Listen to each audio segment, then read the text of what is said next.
Welcome to Bardic Inspiration. My name is Dylan Wilkes, and I am coming to you live from my darkened corner in my home in beautiful Victoria, BC, Canada. I am joined today by, of course, the talent, Mr. Jason Charles Miller. I think I'm looking in the right direction because I'm looking at the reverse image. The reason that the show exists, but perhaps more importantly, we are joined by Mr. Luke Gygax. I don't even know how to begin describing your accolades. The founder of GaryCon, founder of Founders and Legends. GaryCon 13 starts in like 2 weeks, 3 weeks. Yeah, that's right. About 25th of March. So absolutely. Oh, And that's we're coming already up. we're already streaming on Saturdays. And the March to GaryCon, sponsored by Idle Champions of all things, and with our main three-part feature featuring DM Jason Charles Miller. Yeah, DMing. I'm back in the DM'd chair. back in the saddle. That's awesome. Yeah. So we're going to write a song for Melf today, which is pretty exciting. But before we get to that, we usually kick things off with a piece of music that we've already written. Usually the song from the week before, and last week's was complex. it was good. It was complex. So whenever you are ready, Jason, I will mute us and you can play. Okay. Yeah. Wait, is this the thing, or am I really playing it? No, yeah, Playing you're it? really playing it. Yeah. Oh, okay. We'll do the All thing right. later. Yeah. Okay, cool. I thought we were gonna do the thing first. So the thing. Oh. All right. So what I'm gonna do is this. So if anybody was watching last week, we had kind of a dealio where I was playing a groove, and Christina was singing over top of it. But of course, because of the delay, it didn't quite work out. So what's going to happen is I'm going to start at my part, and then when I sing my part, I'll be over here, and when I sing her part, I'll be over here. Okay, and I'll do my best. So if you see me leaning this way, I'm singing the guy part. You see me leaning this way, I'm singing the girl part. Got it? Okay. So, but I'm going to start where the guy interrupts the beginning part. So, here we go. She's epically cool, a diva and wine. She's all I can think about this whole night. Oh yeah, she's playing Bardic. She's making me sweat.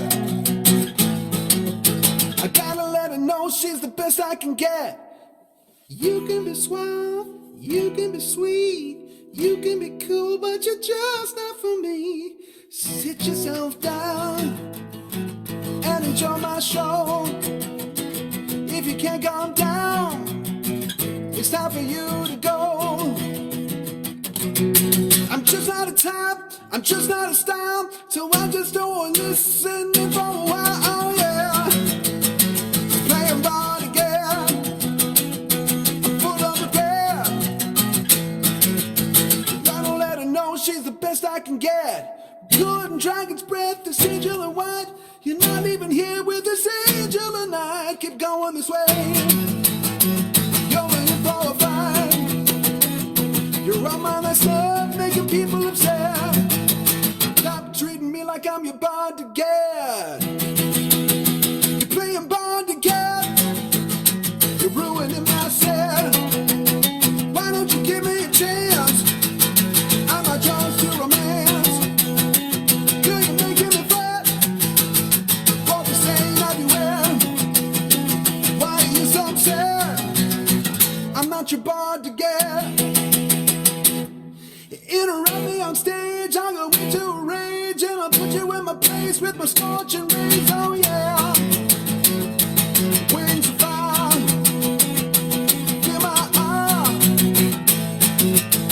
I'm not here to fuel your desire.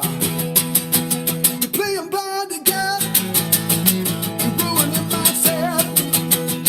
Why don't you give me a chance? I'm not yours to romance.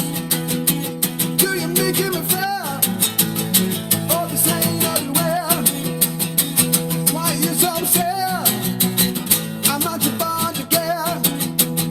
I'm not gonna tell you again. I'm not your bond again. Whew, all right, I'm out of energy already. Yeah. So that's the bar, Luke. That's where we're going to start for today. Okay, okay, no pressure at all. Just No one, pressure. just let there just be one singer because I can't be both at the same time. Okay. Yeah. Yeah, it's such a great example of why this show is so much fun to do because that happens in under 2 hours, often quite far under 2 hours, depending on how things are going.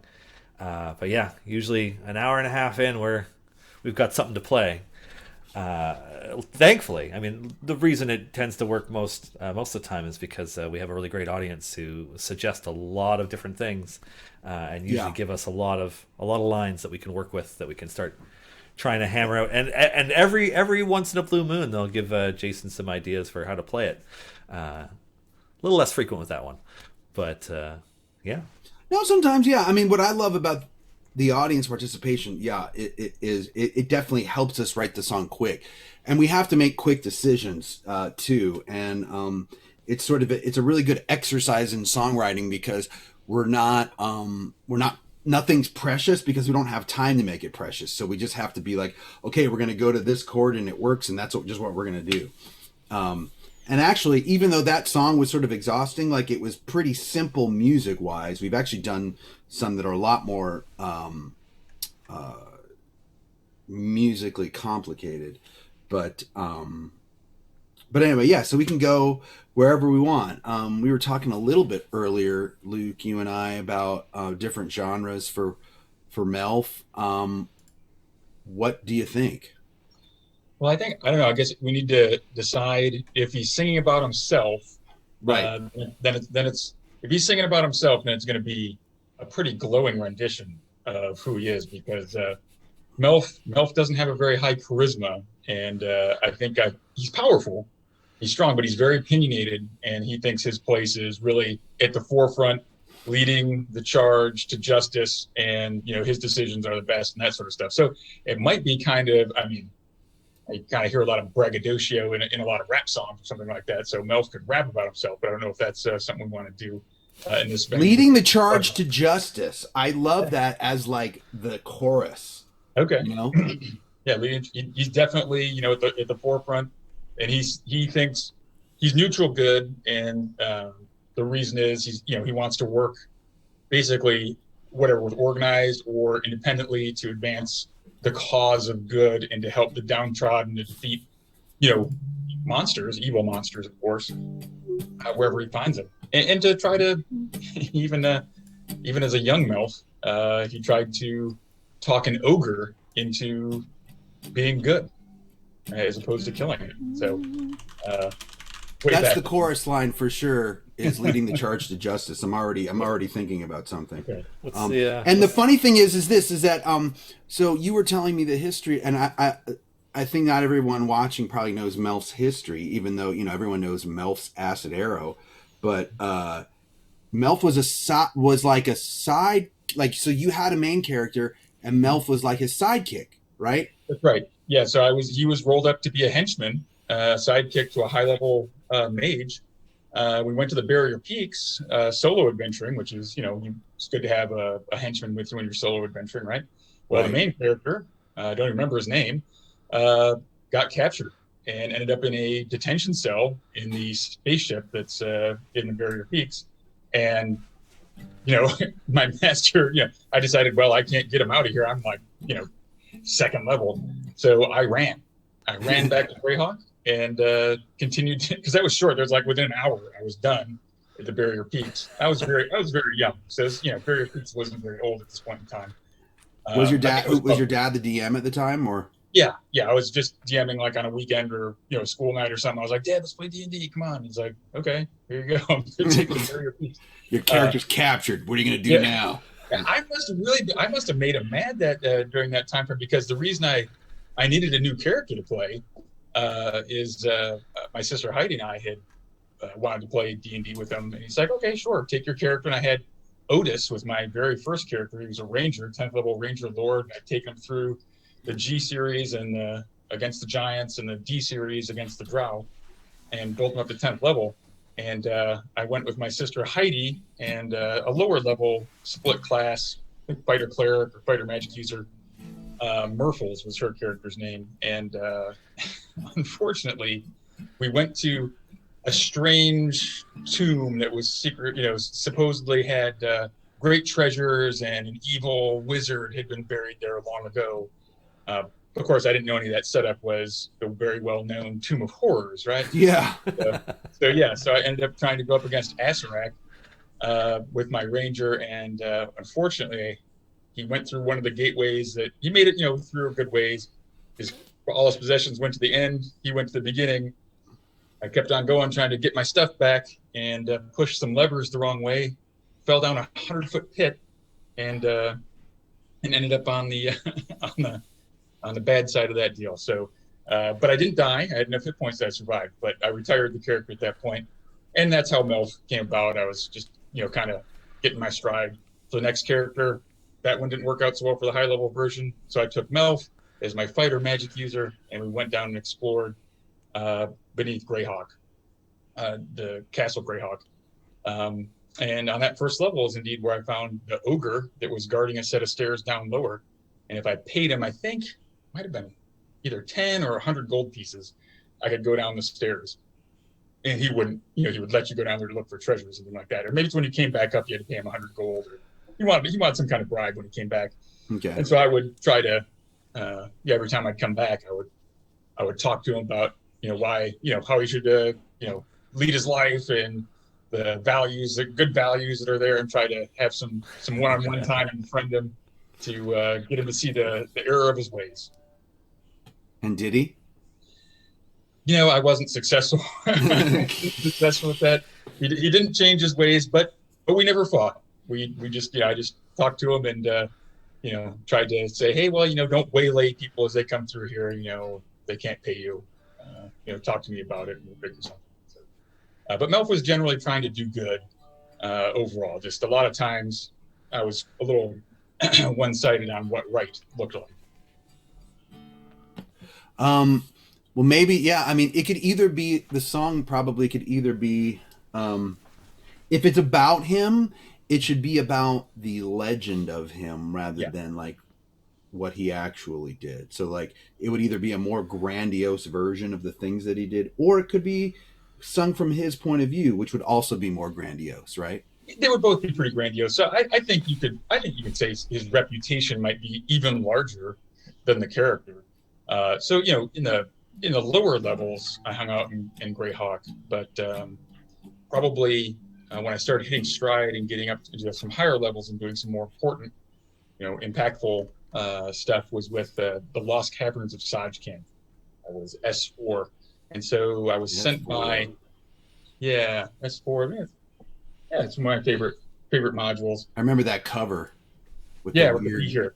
Yeah, the bee here on it. That's an Aerolotus. I feel like you got it in front of you. I do.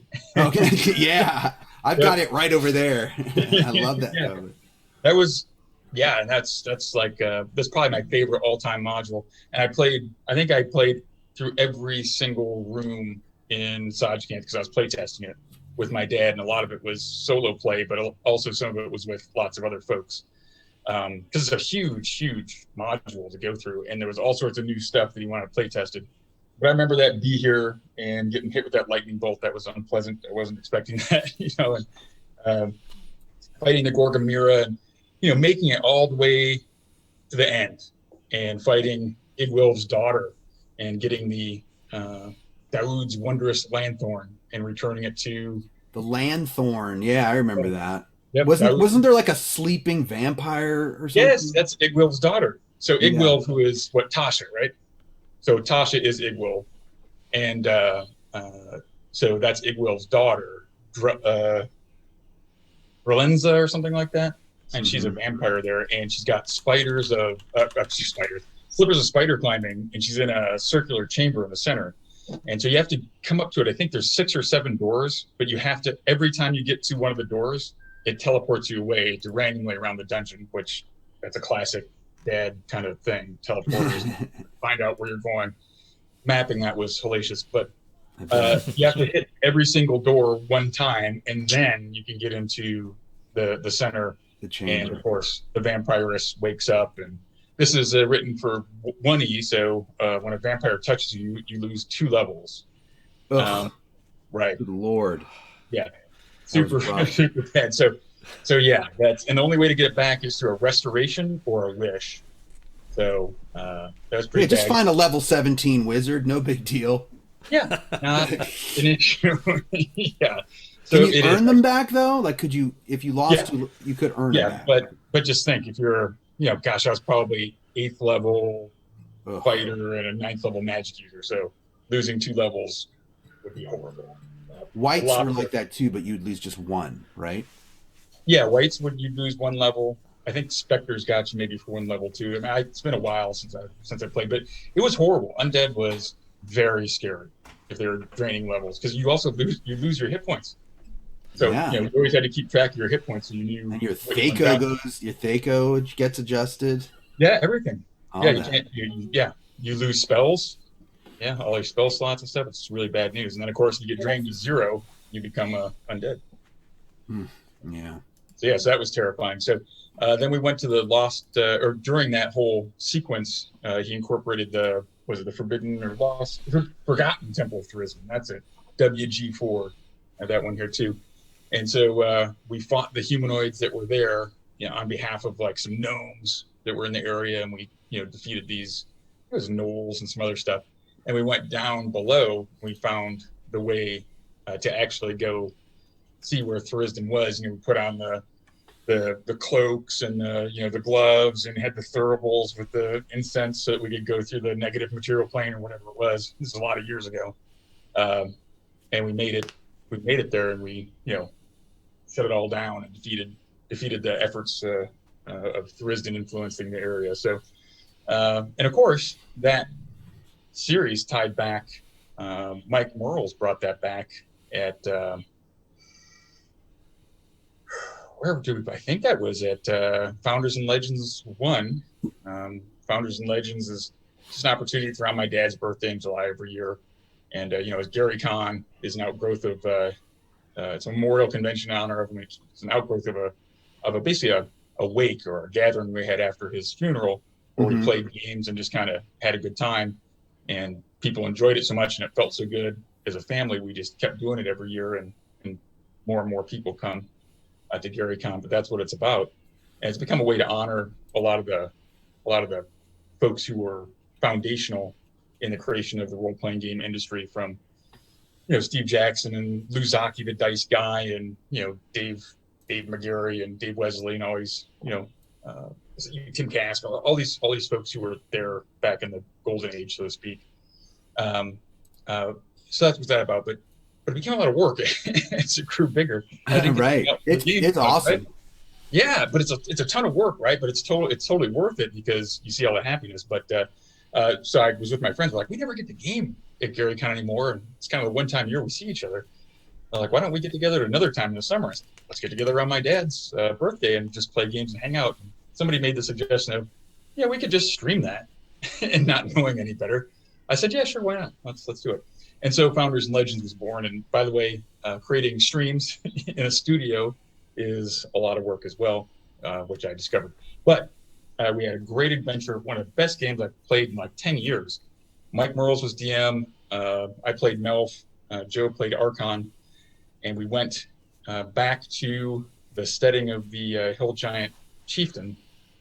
And it had already, it had been attacked, and there was, dead bodies, there became bodies. And we went down below, and sure enough, we ran into, something that we thought was, it made me think of Thurisden, and there was like an altar there or something, and these sorts of things. So I think Melf is somehow, one of the many ones where that trying to counter the force of entropy in the form of Thurisden. So that's been a string for 30 years or more.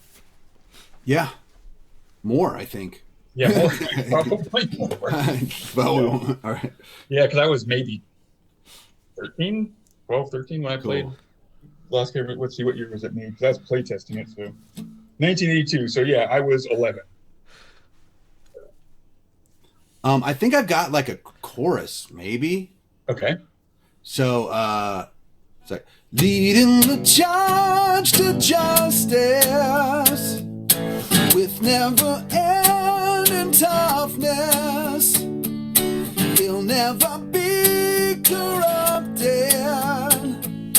Melf can always be trusted.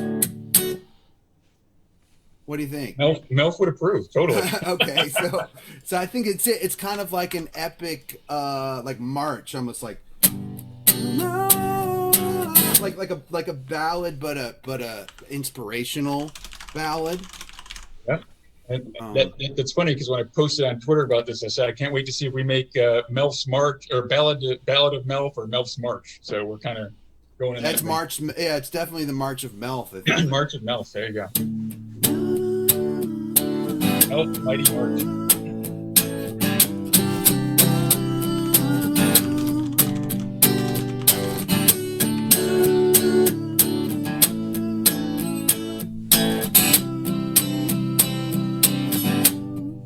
It almost has like a, I don't know. Yeah, in my brain, I kind of hear like Crosby, Stills, and Nash or something. That's just how my brain works up.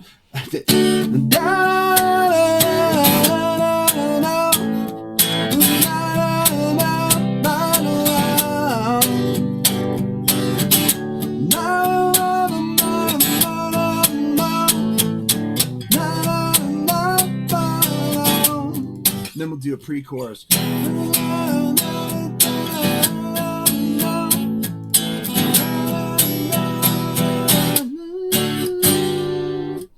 Leading the charge to justice.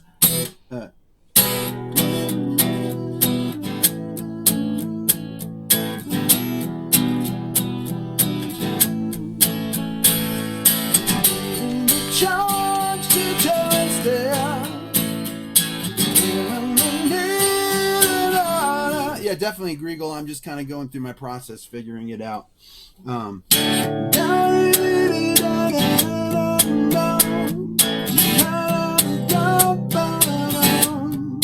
like, I don't know, I hear a Neil Young melody in my head or something. But anyway, yeah. So another aspect that we could roll in there is Melf came to work with Mordenkainen, and Mordenkainen was kind of someone who would give him, missions or quests to go on. And of course, Mordenkainen probably had his own reasons behind it, but they were ostensibly for good, which is why Melf supported him. In the world of Greyhawk at that time, there was a lot of evil. So Melf was a member of the Red Rampart Guard. So he wasn't in a circle of 8, but he was in the Red Rampart Guard, which was like an elite force that supported Mordenkainen. okay. I'm still wondering if this is from his point of view or not, because that can still be him talking about himself, or it could just be like a bard that heard about his deeds. Yeah, either way. Mordenkainen is a great first word for the song, like Mordenkainen, na na na na. Like, I just want to know, like, what Mordenkainen did, Yeah, we need Neil Peart here to help us with the lyrics, Obo Lauren. Yeah, absolutely. Yeah. R.I.P. man, but he wrote all the lyrics to the Rush songs, but he loved Tolkien and, he loved fantasy. He did. It's so cool. Definitely, yeah. I mean, that's. I think Rush was like probably one of the first rock bands to sing about fantasy stuff, although Led Zeppelin did too. I'd say Led Zeppelin, Misty Mountain Hop, you got that in there. Yep. But yeah, Rush. I guess Maiden came a little later. Yeah, Maiden was like late 70s, early 80s. Yeah.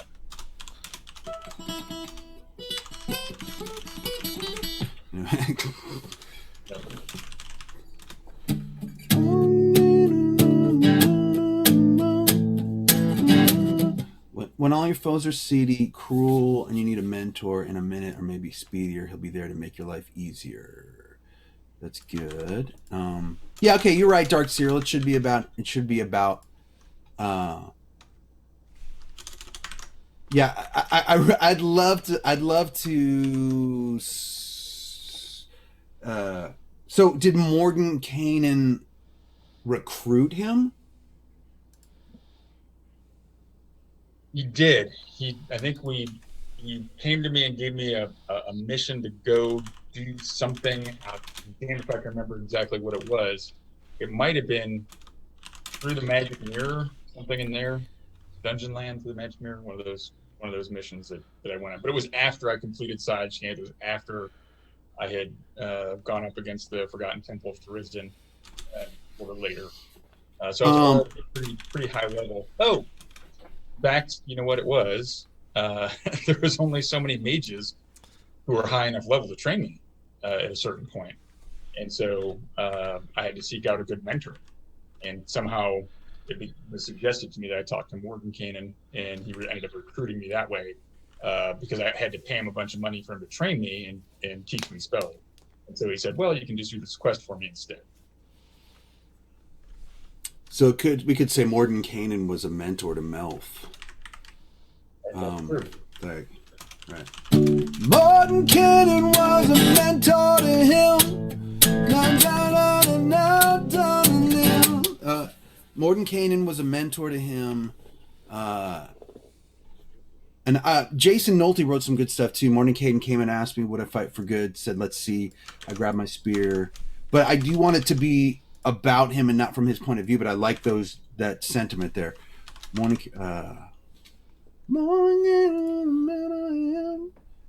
him to a mystical plane. Send him to a mystical plane. Yeah. So it's like Mordenkainen was a mentor to him. Send him to a mystical plane. Yeah, I mean, Yeah, that's true. That's good. More than once, even. Rhyme zone's always my friend because I'll type in plane and then it'll give me an idea of how to get to the next rhyme, possibly.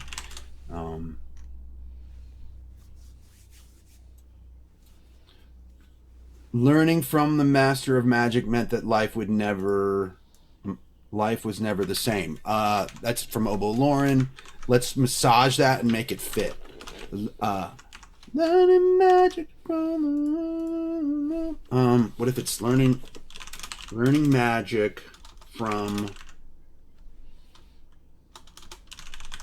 did he learn magic from him too or no? Yeah, he okay, he did. Level him up.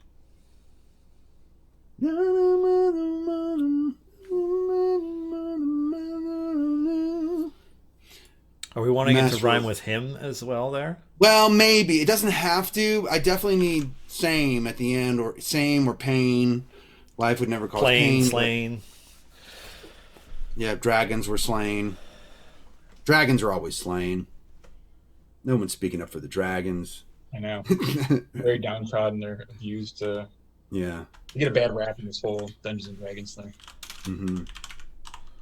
They do. The dungeons and the dragons, they both get a bad rap. What are you gonna do? There was a great. You don't run into nearly enough good dragons, all right? I think we've all met more evil dragons. That's true. There should be more good ones though. Well, there's Falcor.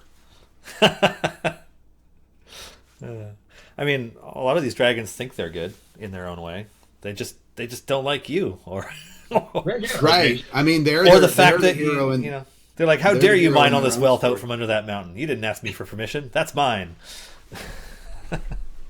And they live quite a bit longer than most, so they might be like your insignificant existence.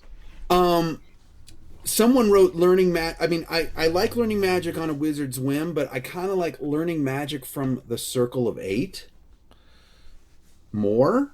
I mean, that's better from a lore perspective. It just doesn't we got to keep let's keep the lore going when we can. Okay, right?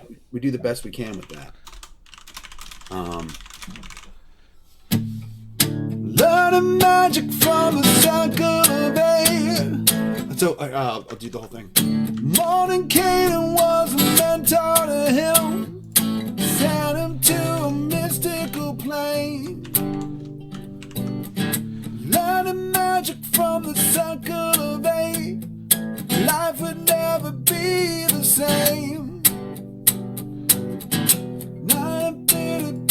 and now it can be the same rhythm there, but I'm just gonna change the chords so I can get to leading the charge of justice. Yeah. I'll write the chords down up here.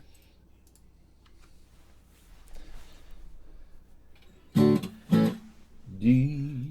So do we want another set like those two lines before we go into the pre-chorus? Yes, but just over different chords. But I think the rhythm can stay the same. Okay. So it'd be like. Na, na, na, na, na, na, na.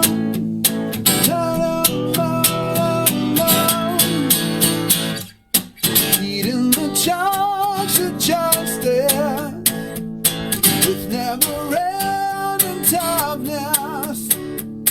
He'll never be corrupted. Love can always be trusted.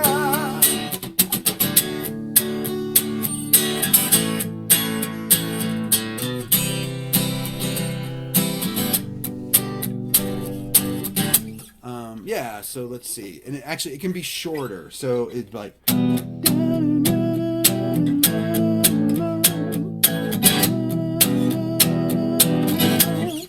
Maybe this part can be a little more general about his qualities, his amazing qualities.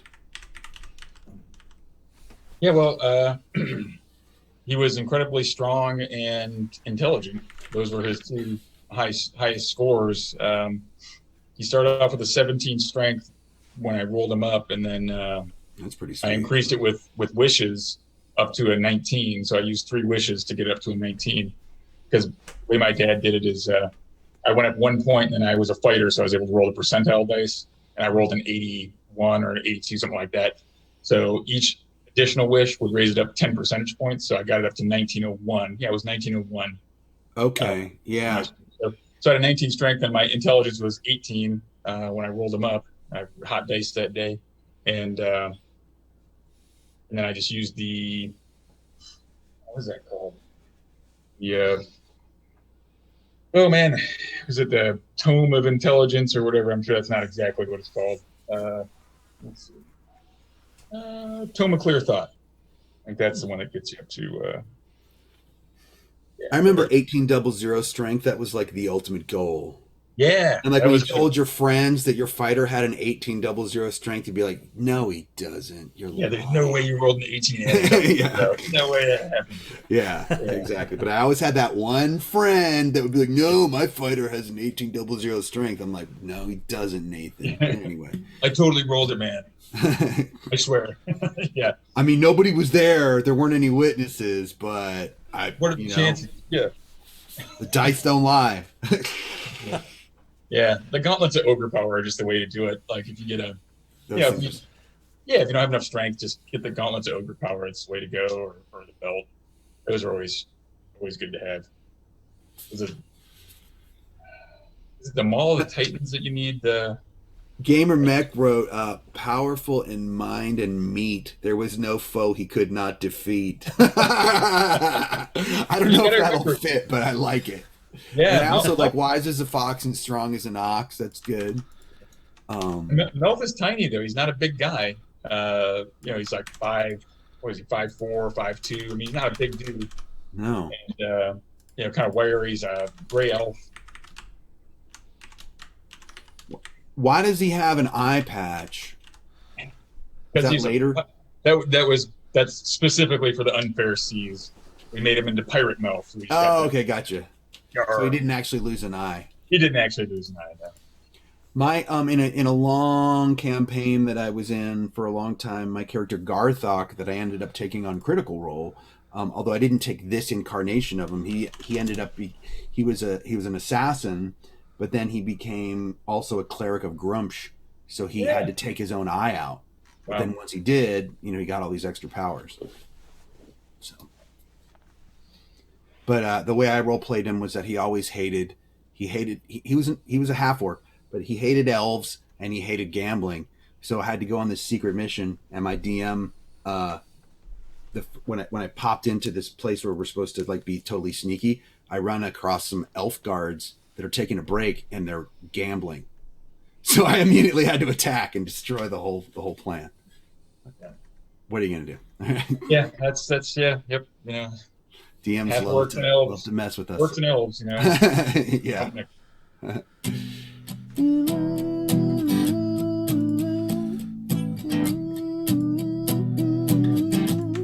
Sword is sharp. Star Chaser's got some good stuff. Sword is sharp as his mind. Yeah. Oh, you're copying? Okay. Yeah. Sword as sharp as his mind, arm as strong as his resolve.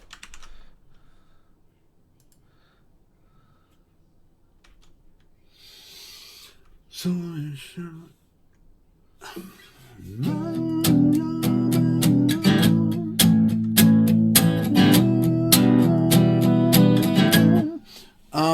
What if it's just like his mind was as sharp as a sword, his arm was as strong as. What about for the? By the way, it's weird, Dylan, that when we have a guest that we don't see your face. Well, you can see. I mean, I see your face. Yeah. But then I look at this. I look down at another screen and see what we're doing, and I'm like, "You're not." You know what it is? It's because whenever I show my face, they're like, "We want to see the lyrics." So I'm just like, couldn't you put your face like really small, like right in between the lyrics and Melf or something, just so you can see that you're there? I mean, I can make it disappear and come back at a whim. We just need a little floating zombie Dylan head that floats around. Yeah. I'll get a green screen and set that up next time. So there's. Right. I'll do what I did for Halloween a couple of years ago, where I had a green cloak and a skull mask, and I made myself into a flame skull on screen. Oh, with fire burning in the background. Yeah. Juja Kook says Tiny Dylan. Everyone wants Tiny Dylan. Oh Lord. Yeah. Yeah. We're saying put your face on Melf. Yeah. Just do a replace face on the Melf. Yeah. Just take the give you Melf's hair. It'd be awesome. I should have got a white wig. Yeah, that would work.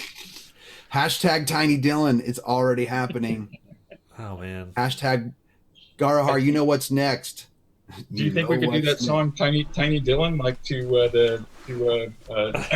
Elton John Tiny song? Dancer? Yes, Tiny Dylan. I think so. Oh man. Hold on. Tiny Dancer. Hold me closer, Tiny Dylan. There it is. Yeah.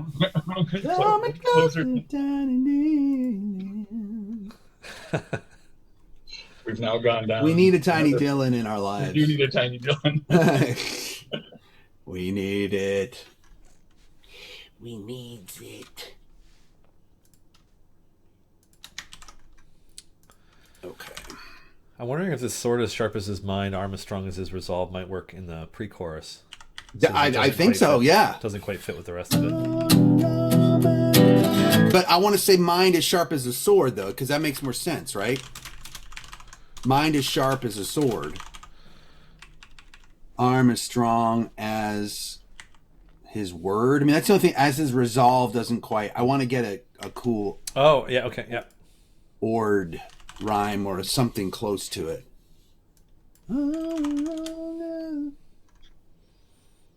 Arm as strong as a horde. You know?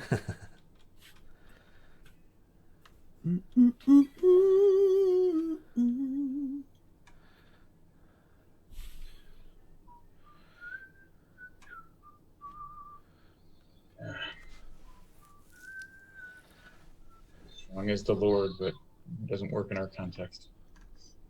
Right.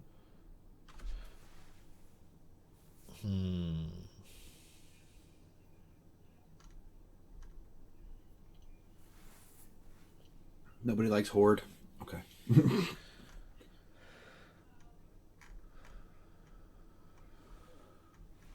Trying to fix something on my computer. Mind as sharp as his sword.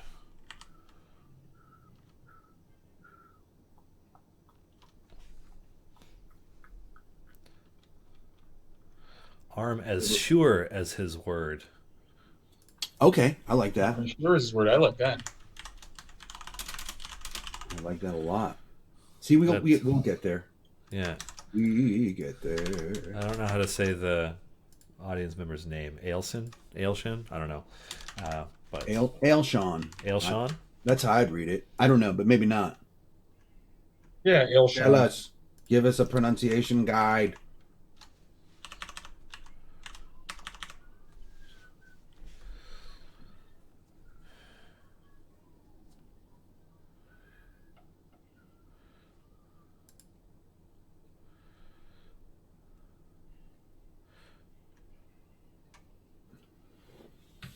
Ailshan. Okay, yeah.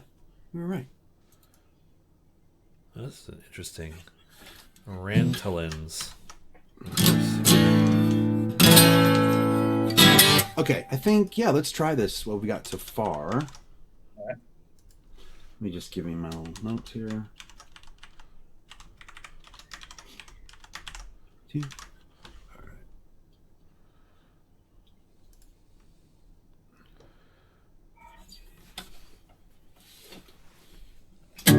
Morning Caden was a mentor to him, sent him to a mystical plane. Learning magic from the circle of eight, life would never be the same. Mind is sharp as a sword, on the shore as his word, leading the charge to justice with never ending toughness. He'll never be corrupted. Melf can always be trusted. I like it, but I would like to actually, if it's okay with you, add two more. I felt like we got to the pre-chorus too fast. Yep. The second verse we can do shorter, but I think the first verse should have two more lines like that. No, I agree. That's what I was thinking as I was listening to it too. Let's see. Other stuff, just kind of if we speak to his nature. So I was lower level, fifth level, maybe, fourth level fighter, fifth level magic user, something like that. I was solo adventuring in Greyhawk Castle, and essentially I came to I had to draw it out, but so I went south down a passageway, and then it turned to the east, and then there was a door to the north, right? So there's a room right in that square that I'd gone along, that angle I'd made. So I opened the door to the north, and there was a bunch of whites in there, right? And we just talked about how scary whites were. Ugh, I training know. level, right? And it was like several. And I didn't, he's like, "You want to count how many there are?" I was like, "No," I shut the door, right? Because he's trying to get me to pause there so he could attack me. So I got out of there, but I thought, okay, great. There's no reason for me to take this on alone, right? That's dumb. So I got buckets of oil and torches, and I brought like 4 men-at-arms down with me. And the plan was throw in a bunch of oil, throw in the torches, just let it burn, right? And I can chuck in, whatever spells that I can afterwards to clean them up, right? So I did all that, and unfortunately, there was a secret door that came out behind us, and so a couple of them came out the secret door and came up behind the group, and they killed one of the men-at-arms, right? They slew him, and so I killed all the whites, but this guy was dead. There's nothing I could do for him. He didn't, I made sure he didn't come back as a white. I took him back up, took his body to his wife, and paid him like 10 times the amount of gold. But, she was very sad, and, she had kids and all this other stuff. So I said, all right, I promised I would bring him back alive. I'll do what I can. So I used all the treasure that I had, and I went to the high priest in Greyhawk at one of the churches, temple of whatever. I don't know if it was Celestian or whomever. That was my god, but and I paid all the money, and he rolled the system shock for this guy. He rolled up his constitution, rolled the system shock, and blew it. So they're like, "Oh, sorry, he can't be resurrected." So I said, "Well, I swore I'd bring him back." So I went on a quest. I found a druid somewhere, a high-level druid, did a service for him, cleared out some evil in the woods or whatever it was, and he agreed to reincarnate this fighter, and he came back.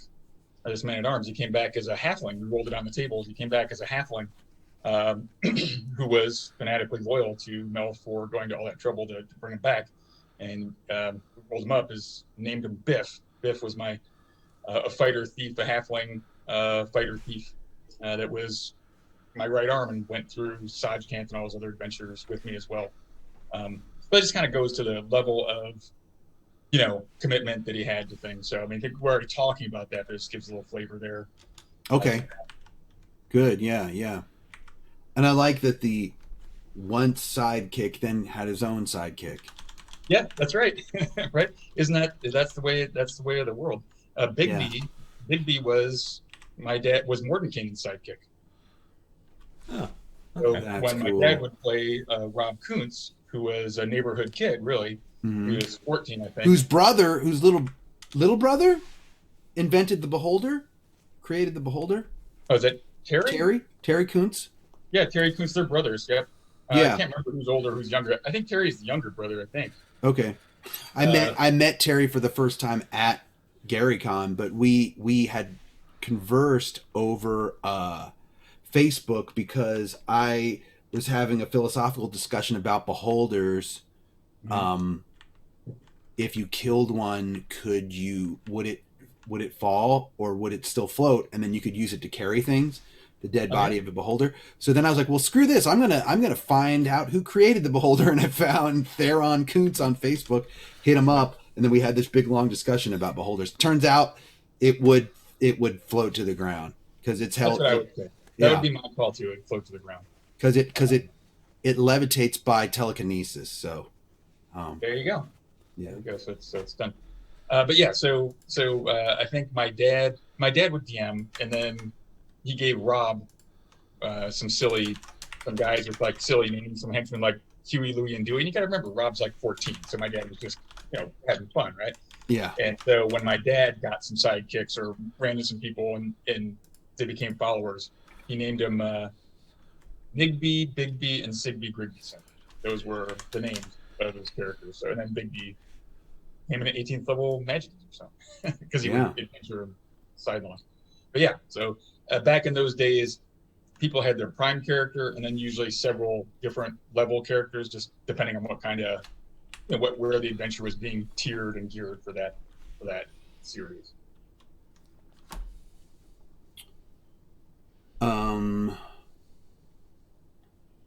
So what does chat think? What do you guys think about the next two lines of the verse? So it would need to match the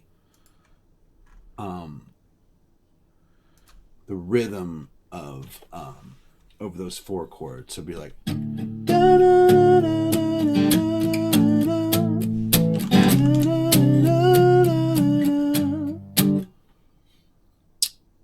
could it be? We could talk about the Spear of Zagig at some point. Yeah. So, yeah, I was. Well, I mean, would it be? Could we talk about Big B right there too, or Biff, or we could talk about his. When did Biggie?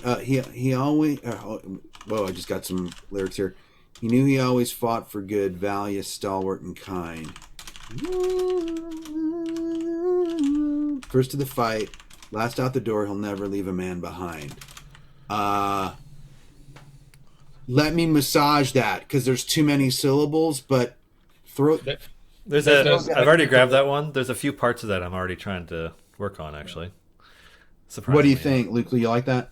Yeah, that fits the sentiment because he would always be in the van. He would never let someone go in front of him. He would always be in the lead and, kind of sacrifice and lay it out for others.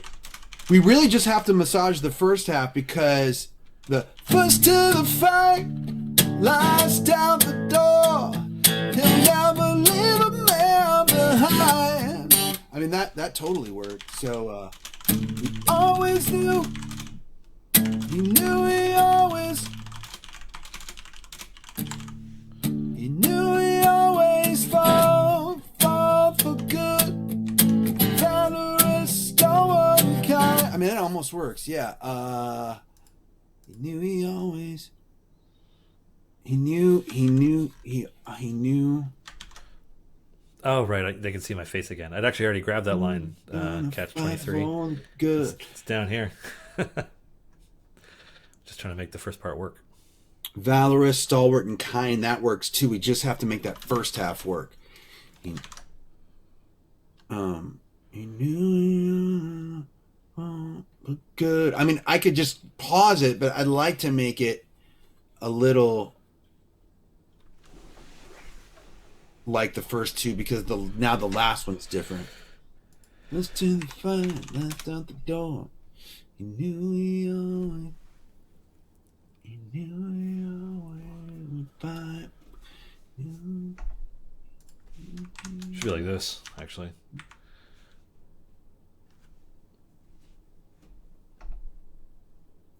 Always fighting for the forces of good. I like that, Dark Cyril. And I miss what you did, Dylan. What did you do? Oh no, I just added a semicolon to the line because the second part is he's valorous, stalwart, and kind. And let's take out he's. So always fighting for the forces of good, valorous, stalwart, and kind.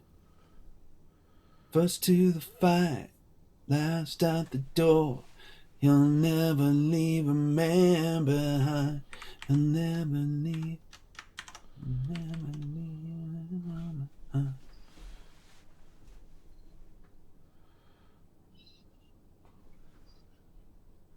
Yeah. Are we okay with seeing he'll never leave a man behind? I mean, you go through that trouble to resurrect one, I imagine. How about he'll never leave a friend behind? No, I just didn't want to make it. I wanted to make it more inclusive. Oh, yeah. I hear what you're saying. Yeah, that's a good point. Yeah. Just for... So, give you an idea of how old I was and how long ago that was. There's Biff's original, that's his original. Oh, your background's kind of obscuring you. Oh, no. Hold it back closer to your... that looks so cool, though. There we go. All right. Maybe it's an old D&D character record sheet with my really bad handwriting on it as a kid. Yeah. Anyway, sorry, That's great. I'll have to post up some pictures of that in social media. Please do.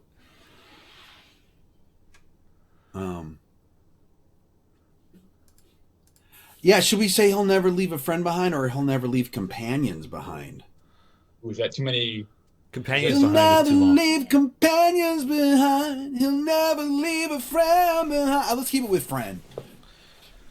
I mean, companions works, but it feels very like blah, blah, blah, blah, blah. Yeah. You know? Companions more appropriate, but I think friend works lyrically. Okay, let's try this again. Let me try singing through it again. Okay. Is that cool, Dylan? No, I think it's a great idea. Okay. Morton Canaan was a mentor to him. He sent him to a mystical plane. Learning magic from the circle of eight. Life would never be the same. Always fighting for the forces of good. Valorous, stalwart, and kind. First to the fight, last out the door. He'll never leave an ally behind. My mind is sharp as a sword. On the shore as a word. Leading the charge to justice. With never ending toughness, he'll never be corrupted. Love can always be trusted. Now we're into the second verse. I like it. Yeah. What do you think, Luke? Yeah, I think this is coming together much more. Well, you're making it look easy, I have to say, because I was a little nervous. I'm in songwriter mode. With everyone helping, it makes it so much easier. It sure does. Yeah, there's been a lot of great ideas thrown at us.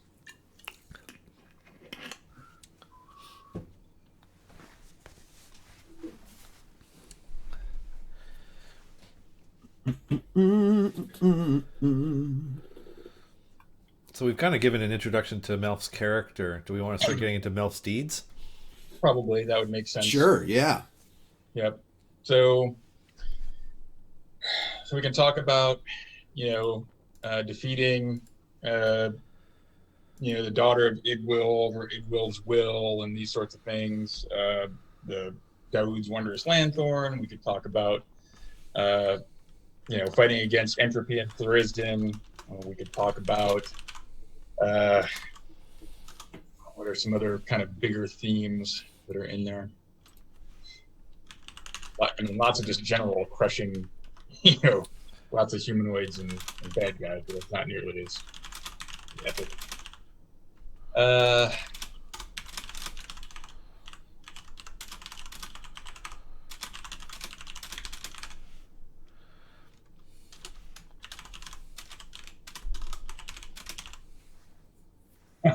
Let's not talk about Melf versus the Mouther. That was not very good. Yeah, I mean, a lot of our audience would have watched that. Change it. If Melf is always ready, making a different result in the song. Oh, he defeated that Mouther. Yeah. I imagine Melf wouldn't sing about that part. No, that was one of those like, all right, everybody has a bad day. Everybody has to shake it up. Yeah. Oh man. He's like, do you mean the day that I defeated the Kraken? Would be like his pivot. Yeah. Go a different direction with this one. Yeah.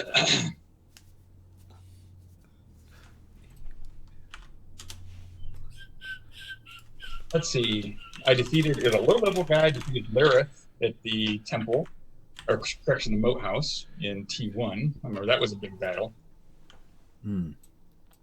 That's where I actually adopted the green arrow symbol. Is from that battle, because I found a +4 magic arrow. I use my bow a lot more in low levels.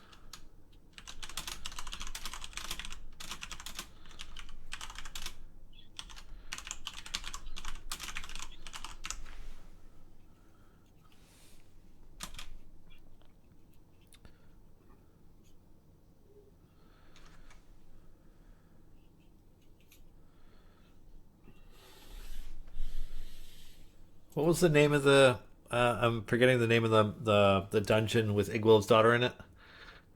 The Lost Caverns of Sajkamp. Which I never called it that. I called it like I didn't know how to pronounce it. Yeah, Sajkamp.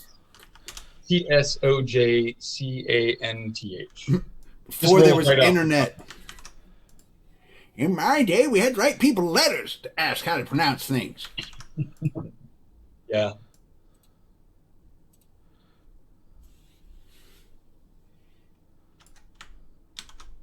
Yeah, I guess it's like drow or drow. I've heard it both ways, but I think pretty much now everybody knows it's drow. Right. But then, is it? Was it? I mean, it's you drow. were there, right? So it's is it drow? Okay. Hey, look, it probably took me until I was 30 before I realized that it was melee and not melee.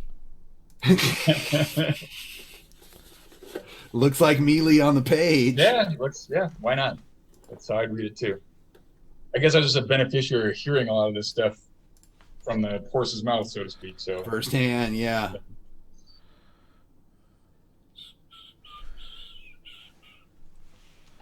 Okay, Michaela. Michaela says technically it's melee.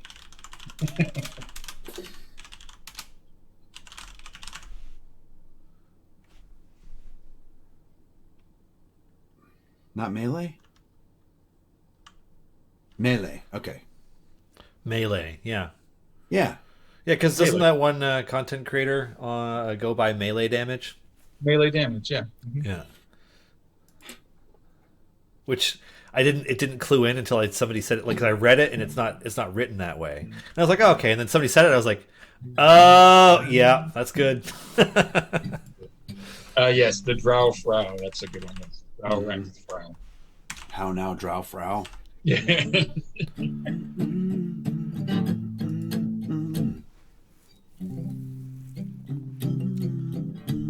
Oh, that's a Yeah, to talk about creating spells, and they're useful for adventurers too, right?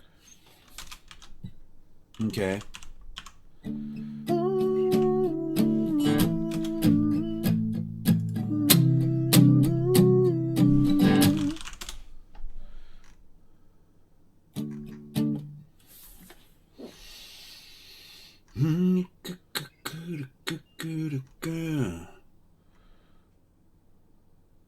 Okay. We're slightly stuck. What do we need? This is what I'm working on. Okay. Show us. Why do you work on it without? Because I cut and paste and move stuff constantly, and it would be very distracting if that's what I was doing Okay. in front of everybody.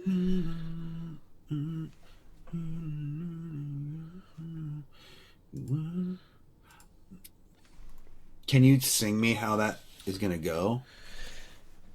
He went into the lost caverns of, I don't know, what was it again? Sajkanth? Sajkanth. Sajkanth. Okay. Come on, quick, type that into rhyme. While exploring. I think we have too many syllables there. Some. Well, like I said, I'm working on it. Okay.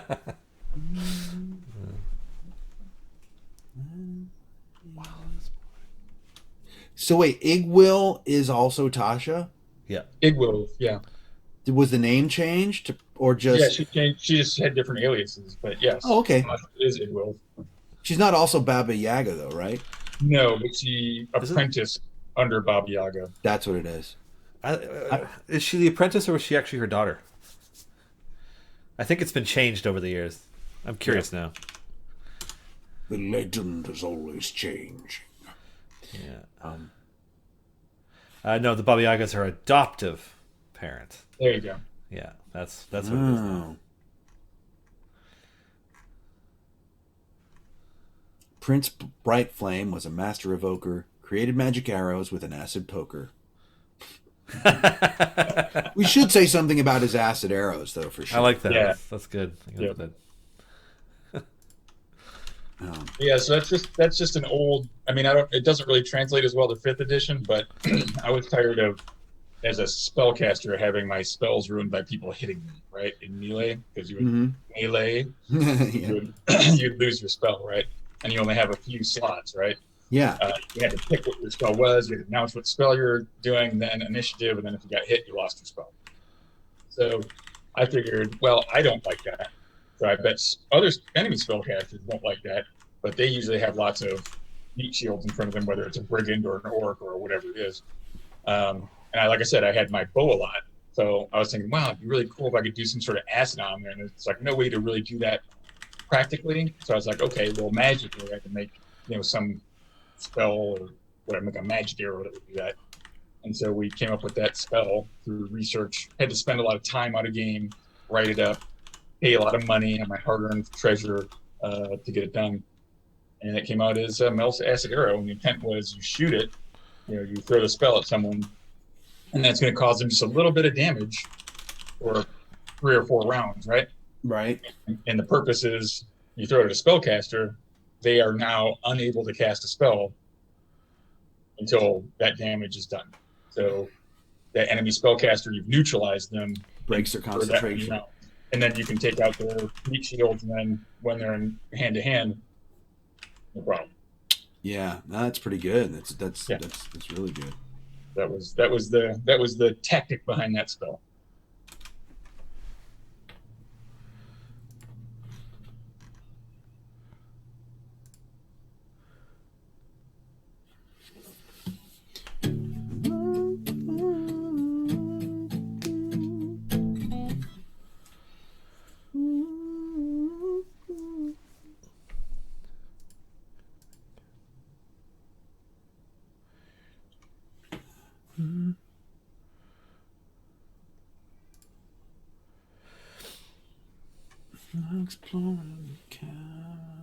Creating spells takes more than a minute, but he's got multiple with his name in it. Like it. Yeah. Don't stand in the way of his acid arrow rain. They're only for the enemies to bring them all the pain.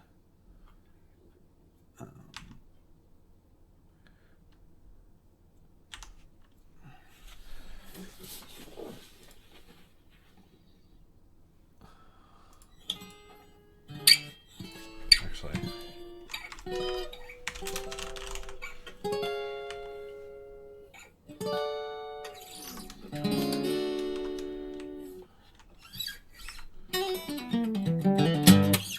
explored the lost caverns of Sajkath. I feel like that first line, Dylan, is so hard to sing. Like, what if we simplified it? Like, said something about, like, yeah. Can we talk about the quest for the Lanthorn or something? Yeah, like, just something, because, like, we've got words that are just very hard to sing. Yeah. Are you Don't get rid of intimidated by all of it, Sajkath now? Saj can't. Let's try. Yeah, Thrizin. I Saj can't sing that, okay?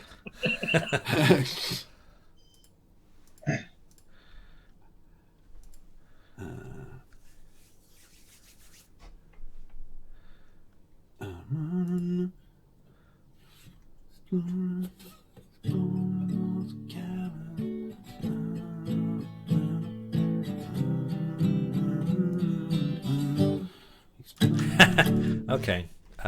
Vesper D. That's a good one that I think will work.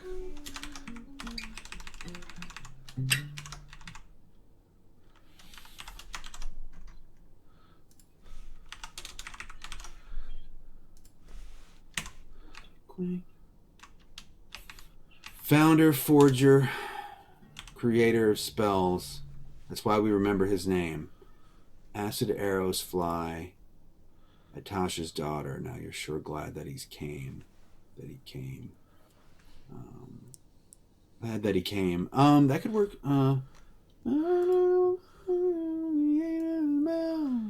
That's why we all remember his name. Acid arrow.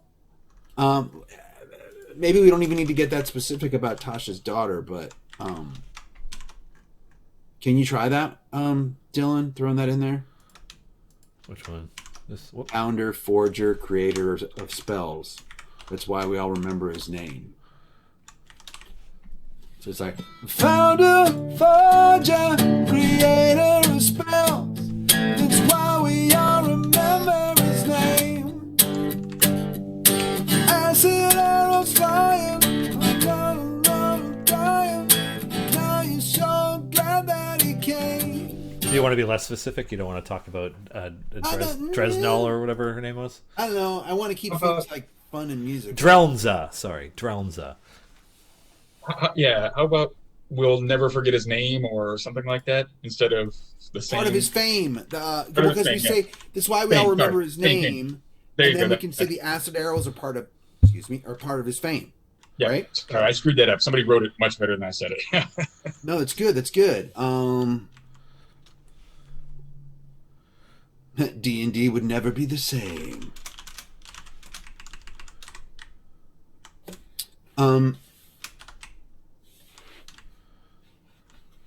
Acid arrows flying,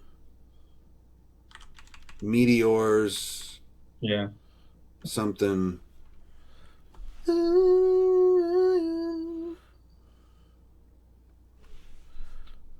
Enemies are dying.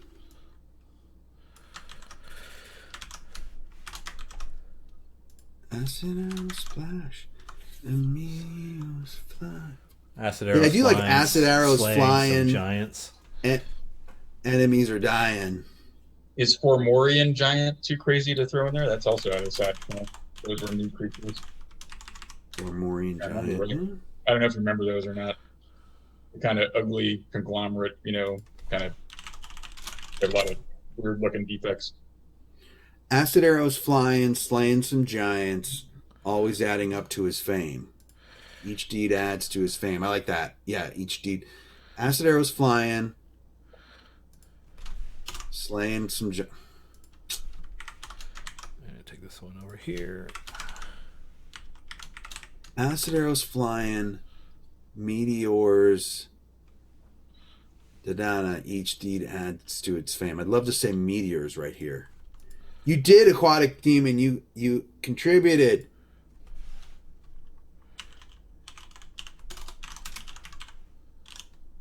Meteors slay giants. Wait.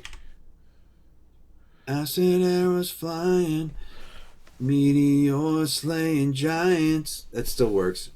Yeah. Oh, meteors frying. That's good. Oh yeah, that works good. That is good. Acid arrows flying, meteors frying. Each day. I mean, why not? So, Yeah. Acid arrows flying, meteors are flying. Each day that's to his name. Yeah. that's fun. Let's keep it fun.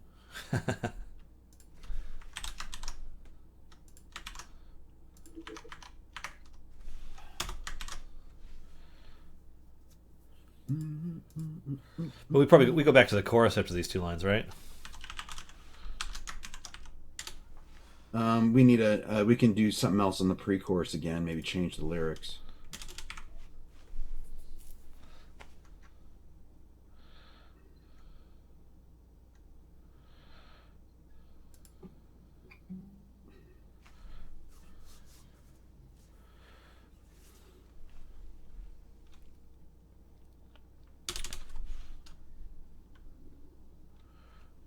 I think the only book that Melf shows up in is one of the Gorge Road books, where he fights Keek. He runs into running with Keek, like Tim and Chert and some other guys, which was I actually played, and it came out that way.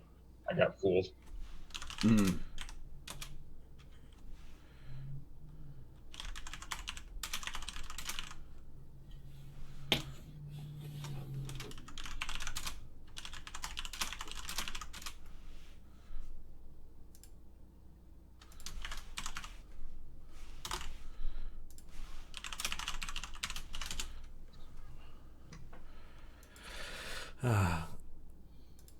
Boring castles and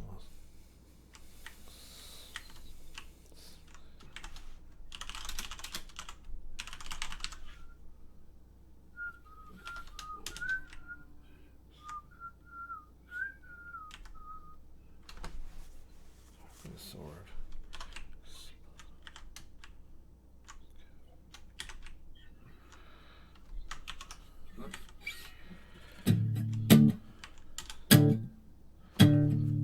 Founder, forger, creator, a spell. This is why we all remember his name. Acid arrows flying, meteors flying. Each deed adds to his fame. Mind is sharp as a sword. Yeah, I'd love to do Something else there, yeah. something else, but the same, like Mind is sharp as a sword. Arm is sure as his word. Leading the charge to justice. yeah. So we just need something that matches. Mind as sharp as his sword, arm as sure as his word. Just something else. Yep.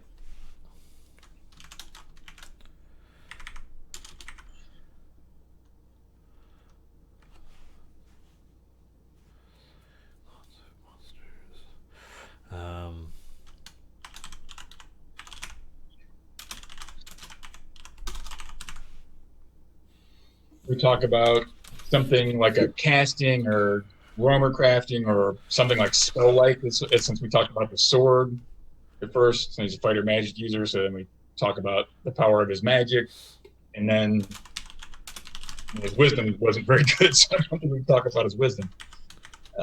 Okay. Yeah. Rash. Spear held in his hand, Prince bright flame taking a stand. But no, let's do something about his wisdom, because we did mind as sharp as his sword, arm as sure as his word. Let's keep that. Oh, I see. Yeah. Wisdom deep as something, and Constitution. There's a reason why he was always at the front. He wasn't the he was smart, but he wasn't very wise. He definitely had an average wisdom.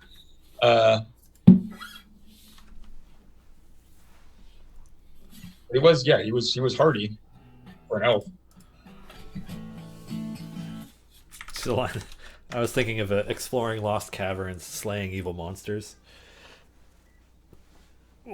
which is about the right length, but I don't know how it'll sound in there. Wits as fast as his hands, always a man with a plan. Hey, there you go. Night Sky, you really just want me to thump my guitar, don't you? Night Sky wrote, just needs a good guitar body slap just before the chorus, and then like wrote out thump later.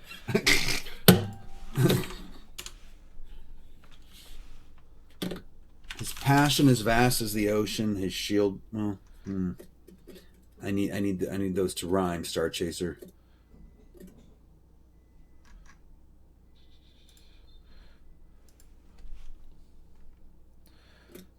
Always an elf plan. You got ocean, notion, potion.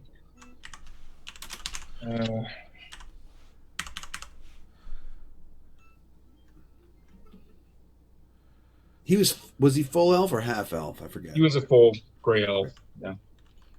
But multi-classed. But multi-class, yeah. Fighter, magic user. Again, I did a lot of solo adventuring. That's what you need. Gotta fight. Gotta have the tank and the artillery.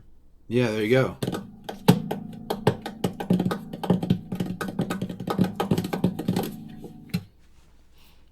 Do you want to play what we have so far and see if it kind of sparks something? Yeah.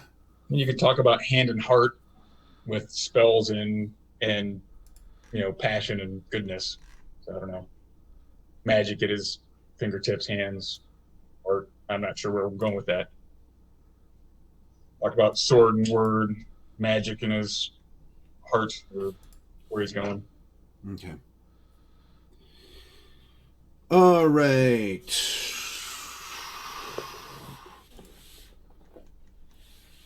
But yeah, let's go through it so far and see what we got. Okay. Yeah, let's do that. It's always good to break it up and see. Wisdom is deep as an ocean, protecting his friends with devotion. I like that. Yeah, that works. Who wrote that? Who wrote that? Pavel. Z Pavel Z.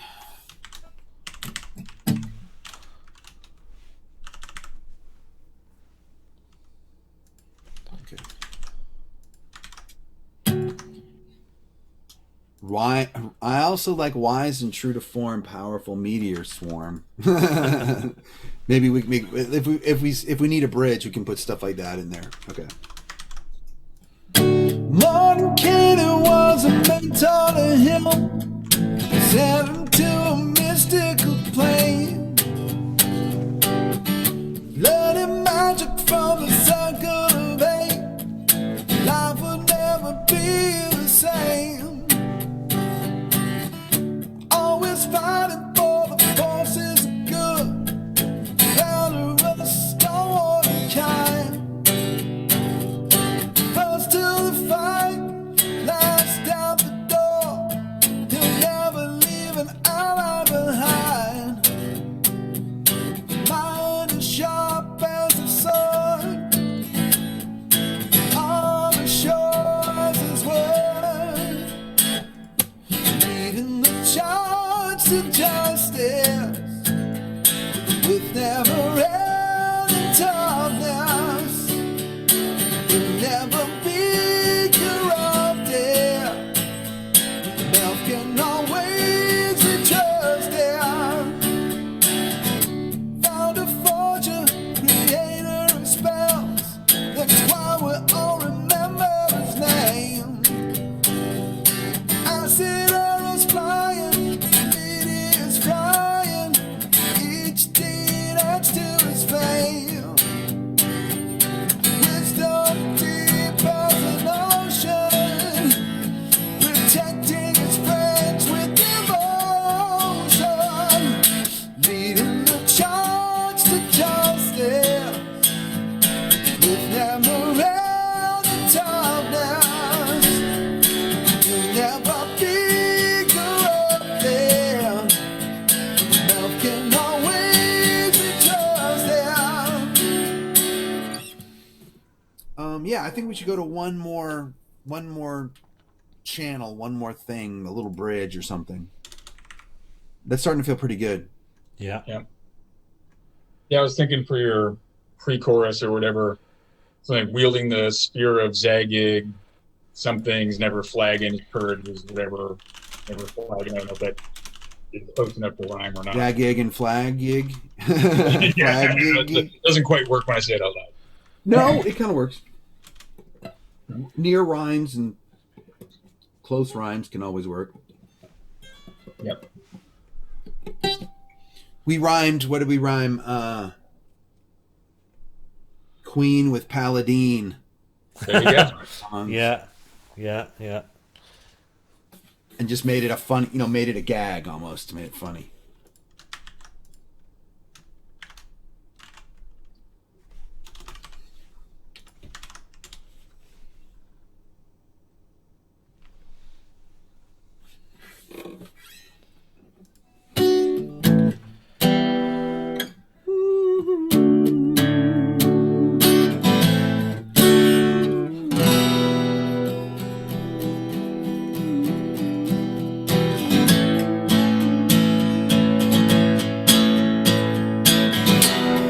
Oh, here we go. Heroism was not just a gig. He wields the spear of Zagig. Okay. And something about, I think you can have Thrisden and being undone or something. You want to tie Thrisden in there and trying to thwart the plans of entropy. Or keep darkness at bay, or I don't know.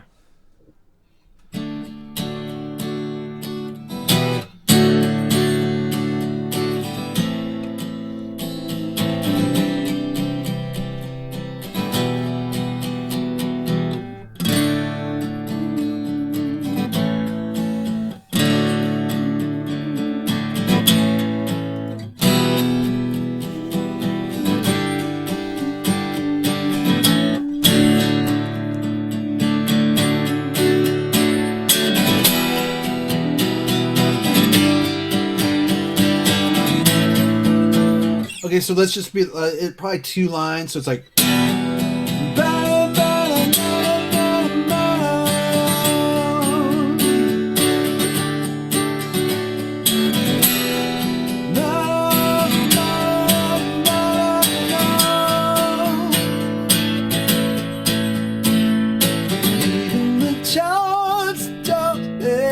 Yeah, so just 2 kind of longer rhymey lines, I think.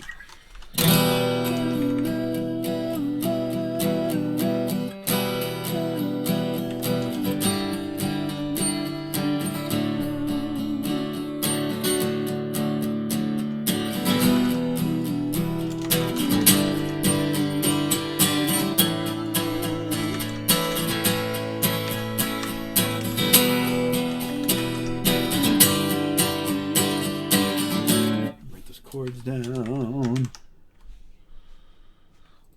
Oh, yeah.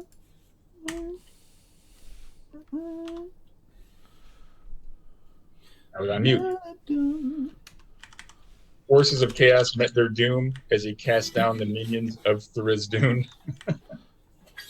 Forces of chaos met their doom.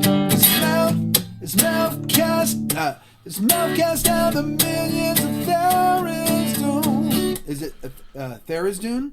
It's Thrisden, but it'd be a little poetic license there if we went the other way. Yeah. Forces of chaos met. The forces of chaos were undone. Oh, yeah. Undone, Thrisden. Yeah, we're undone as... Thrisden. Okay, No. yeah.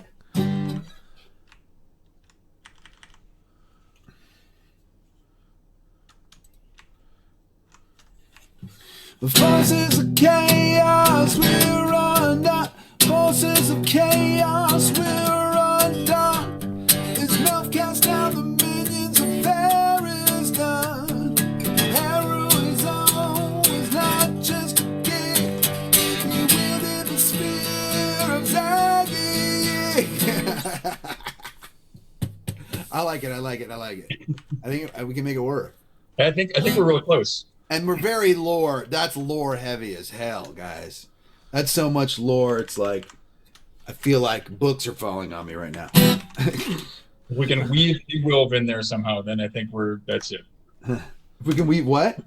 If we could weave Big Wilv in there somehow, I think we'd be good to go.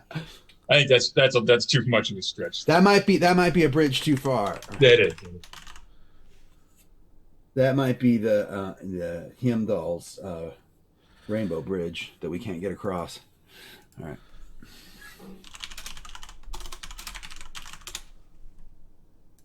With the gray elf.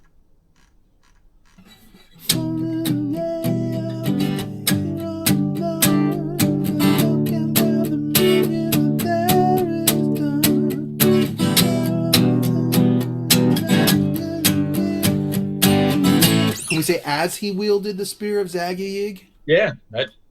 Heroism was not just a gift as he wielded the spear of Zagayig, leading the charge to justice with never any darkness. He'll never be corrupted. You can always be trusted. Yeah, cool. Like a double chorus at the end. I'm singing it. I'm adding a third syllable. I'm saying spear of Zagayig. I just go Zagyig, right? Is it Zagyig? Zagig. Zagyig. Yeah, okay. As he wielded the spear of Zagig, wielded the spear of Zagig. Yeah, I'll figure it out. That'll work. That shall work. Should we try the whole thing and see if it works? I think so. Yeah. I think it's time. Yeah. Let's do the mutes and try the thing. For the clip, right? Maybe. But All right. maybe, yeah, it should be good. Hold on. All right. Muting. Recorded myself. So that I don't forget it next week when I have to play it. All right.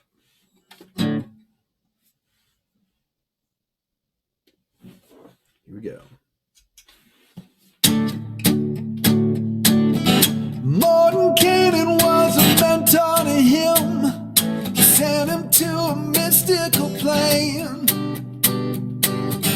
learning magic from the circle of fate. Life would never be the same.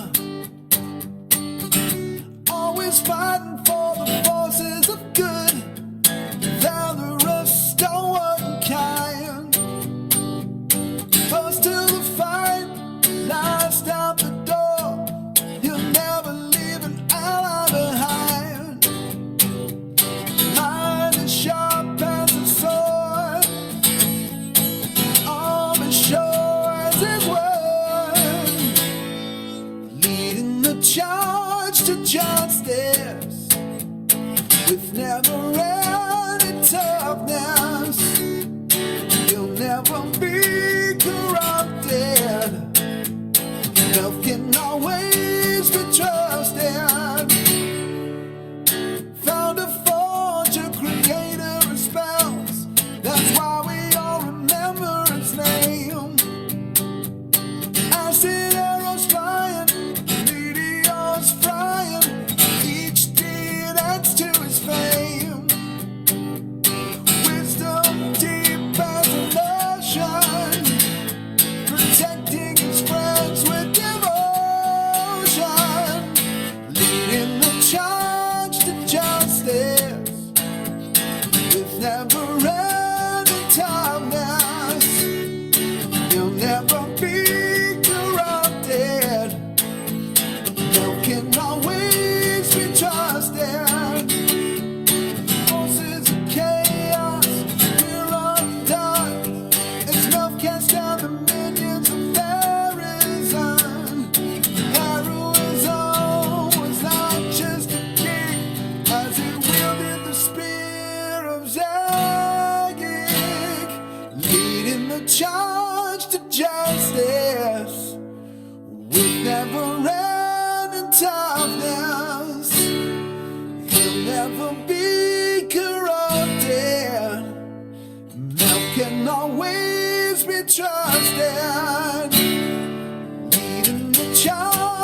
justice with never-ending timeless.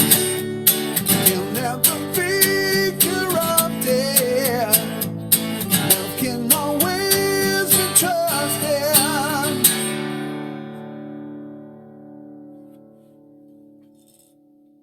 I think we did it. I like it. Sounds I think to me, it's great. Sounds to me like we did it. It sounded really dig good. Yeah. I dig it. And you guys are right. In about an hour and a half, you get a playable song. I didn't think Yeah. I didn't think it would be possible. I mean, that's a lot of talent that you just.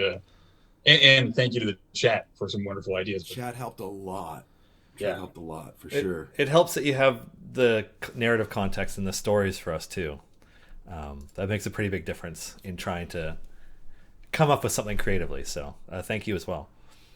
Yeah, no, it's great. I mean, it really captures it, and I wasn't sure how this would turn out, but fantastic, man. I'm really excited. I need a copy of that so I can crank it up at the house. That would be Maybe I cool. don't listen. Well, That would be maybe fun. it'll be in our next batch. Right? Yeah. Can we talk? Yeah, We're gonna talk now. people are always asking me if I can do something. Hold on. I gotta. Dylan's gonna do something. Everyone, Uh-oh. are you on the screen now? Are you on He the is on the screen? Can we call him Lil Dylan? Can that be like a nickname? Little Dylan. Lil Dylan. Lil Dylan. Yeah. So this is one of our most requested songs. I'm just gonna go ahead. Oh, let me adjust something here first. I want to knock this over. Rage Skull's like, what's going on? Carhar's freaking out. Everyone's freaking out. Yeah. Yeah. So no, I'm kidding. I don't play the guitar. However,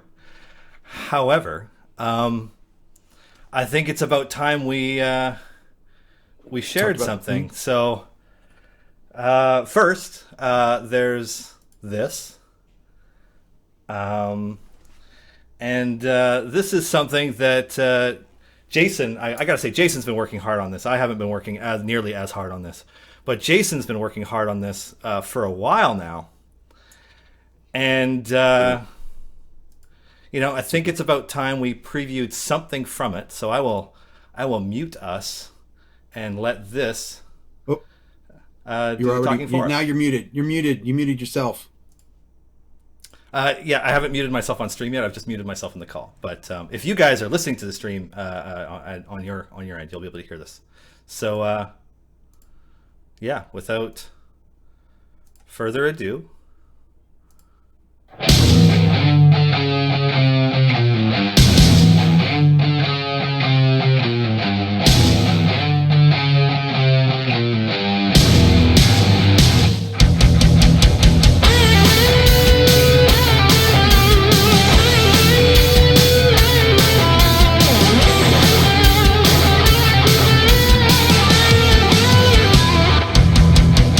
Put on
So that's been in progress for a while now. Yeah. I was just telling Luke and Jason in chat that in order to move forward with recording music from Bardic Inspiration, we had to take all of our lyrics and everything that we've done so far on the show, and we had to run it past the lore team at D&D to, if we're going to make songs that have D&D lyrics, they wanted it to be accurate, and they got back to us within the hour, which surprised the people that we normally work with at D&D, our producers. They're like, oh, they got back to us right away. It's like, yes. It's like, okay, cool. So yeah, that and more will be coming later. I suppose now is also a good time to let you know that this show is on break next week. So there's not going to be any more news about this or much more to share in the next 2 weeks because I'm a troll, but also because my wife is going back to work. 14 months after giving birth to our first child. So I'm taking over dad duty next week while she gets all that stuff rolling. So there won't be a Bardic Inspiration next week. Can you tell them how many tracks we did? They're asking how many tracks. Yeah. We're not saying. We made 8 tracks out of the picked from the first, I think 18 songs we had done at that point when we were trying to put this together. Yeah. So like from episodes 1 through 18, we picked our favorite 8. Yeah, I think that's correct. So maybe not all of your favorites will be in there, but a lot of them should be. Well, all of mine are in there, so. Yeah. Can we answer Aquatic Demons question? Which, let's see. What is it? Is Strahd one? Oh, you just have to wait and see. Yeah. Yeah, I guess you'll have to wait. I feel like me saying all of my favorites are in there is a big enough hint. But we'll be talking and sharing more starting with the next episode of Bardic Inspiration on it's the 9th today, so on the 23rd. No. Yeah. So you gotta wait. You know what? Green Paradox asked, "What would your dad have thought about an album of D&D songs?" Yeah, I think he would have been really amazed at how, how it has the resurgence of Dungeons and Dragons and how it is much more mainstream. I mean, we saw a little taste of it there in the kind of early mid '80s, where they had a D&D cartoon on. There was talk about a D&D movie, and very poor D&D movie was made later. But here we are back again, where D&D is, it was referenced in like Jeopardy a few times, and it moved on to like Big Bang Theory, and you see other in movies and TV shows it's referenced, and we have all sorts of streaming and very popular political figures, writers, directors, movies, actors, all playing. So I just think he'd be blown away. This is, it's something I don't think he envisioned it being so, so popular and having so much positive impact. That's the part that really surprises me and makes me happy to be part of the legacy, is the positive influence role-playing has on people's lives. Besides entertainment, entertainment is great, but the way it helps people get through tough times, to forge some real friendships, to overcome adversity, I think that's something very, very special.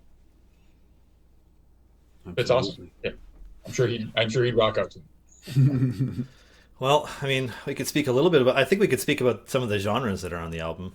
Jason, did you have a favorite style that you enjoyed working on, without spoiling exactly what it is yet?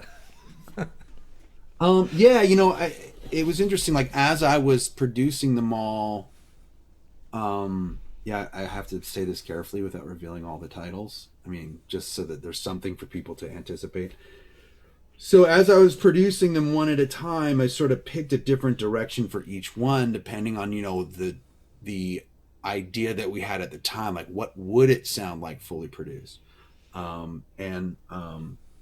played most of the instruments myself, like all the acoustic guitars, all the electric rhythm guitars, all the bass, programmed all the drums. Even just listening to that, those were programmed drums. I mean, like, drum samples have gotten so good now. Because look, we're still on a budget. Like, if I hired a drummer, that would have been our entire budget. So, but you'll be hard pressed to tell the difference, I think, just because of how. And I brought in a really awesome mixer to mix all of them, and then so yeah, I found that like once I was really jumping in and like adding parts and adding all the things I heard in my head, like different songs took different directions that I wasn't expecting. So once we announce them all and talk about it, we can go more deep. Yeah. I think that'll be fun to kind of dive into, and also, that's not even the biggest news with this, that it exists and that it's going to be a thing. Although that is big news. There's more big news tied to it.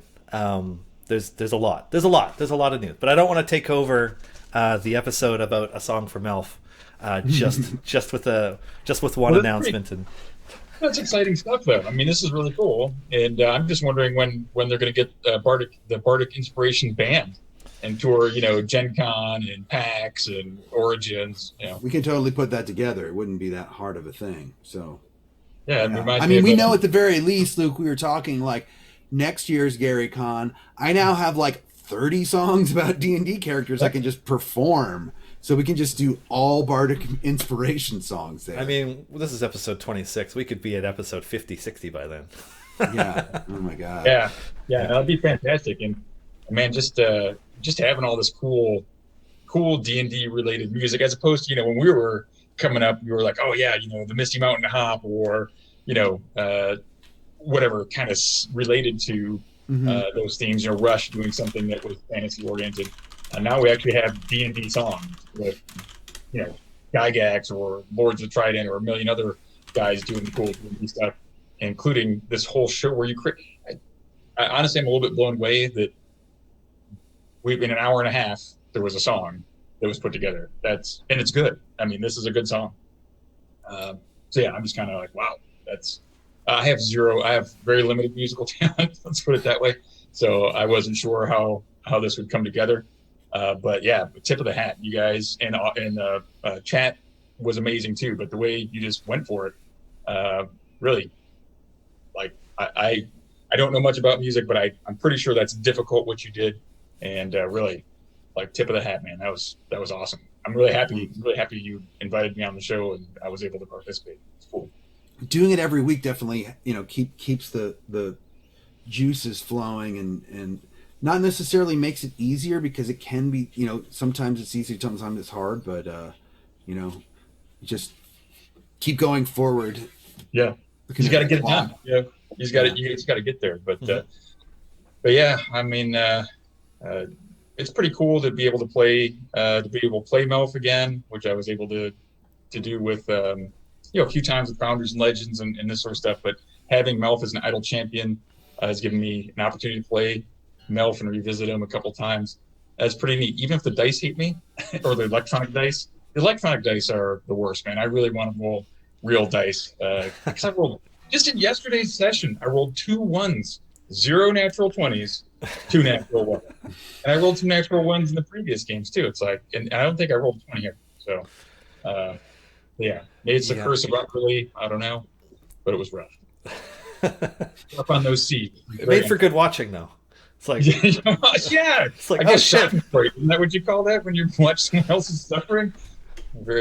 Yeah. Well, there was a part of it. The adventure that you guys were playing through for Unfair Seas is one that Scott Fitzgerald Gray adapted out of an adventure in Idle Champions that I helped him with, and like. I was when I was watching the episode last week, and I'm like, this fight with the Gibbering Mouthers really isn't going well. I'm like, they're not going to reach the halfway point of the adventure by the end of this episode, because it went so poorly that it took up the rest of the episode. And I'm like, oh, they're really going to have to move in a clip to finish the last one. So yeah, it was good. Yeah, that was crazy, but it was good. It's good times. Mm-hmm. It was good times. So, anyways, we have a bit of time, Jason. I think we should probably close both with one other song and then the Melf's Mighty March again before we head out. Oh, my Zoom call froze. I have literally never had this happen before. Let's see if these guys are dropping.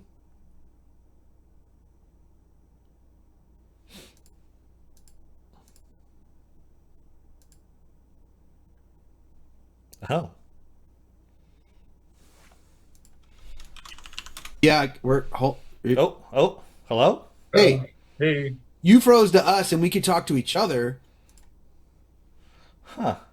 but we That don't is see so you weird. now. Yeah, well, there's no way for me to get my camera back without closing and restarting the stream, just because of the way that XSplit and Zoom fighting over.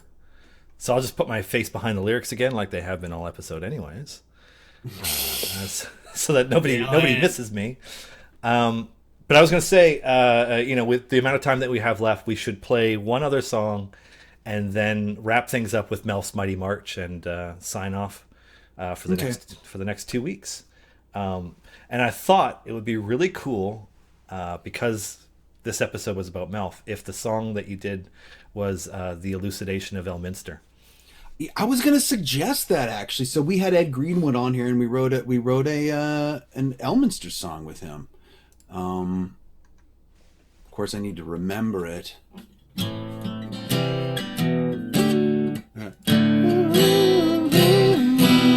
Okay, I think I got it, actually. Well, that didn't great. take long. Perfect. Right. Okay. I just need to click it in. So here we go. Here's Muting us. the Elminster song.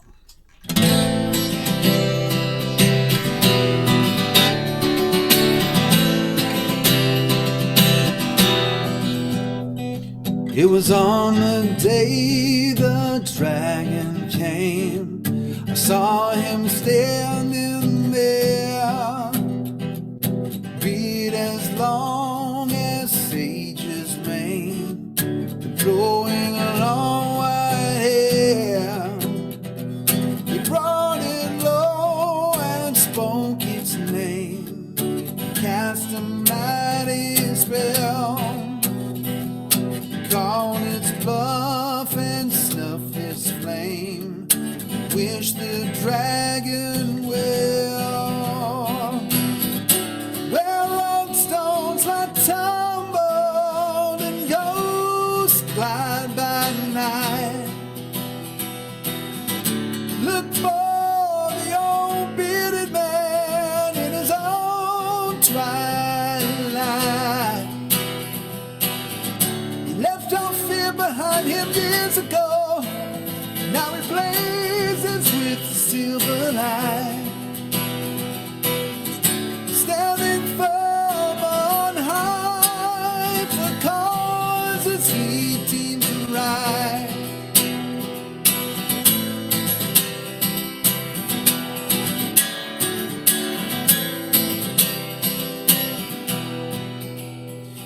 It was on the day the castle fell. My father saw him there. The orc hordes brandished deadly steel. The arrows filled the air. Elminster cast a mighty spell with power beyond compare. Conjured up a purple worm and served it octave. Where old stones lie tumbled and ghosts glide by night. Look for the old bearded man in his own twilight. Left our tears behind him years ago. Now it blazes with silver light. Standing firm on high for causes he deems right. Serves a lady a mystery who brings his magic to you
stars as he deems right.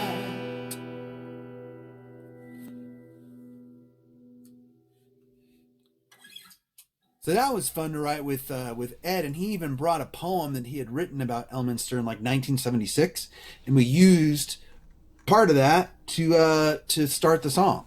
So pieces of That his was really poem good too. That was great. That was All right, fun. now- That was a treat. The real question is, will I now remember the Melf song? Because like, here's how my brain works. It's like we just wrote it. I have to like click back in. It's like short-term memory versus long-term memory. Yeah. I think I got it though. Okay. All right. Remuting then.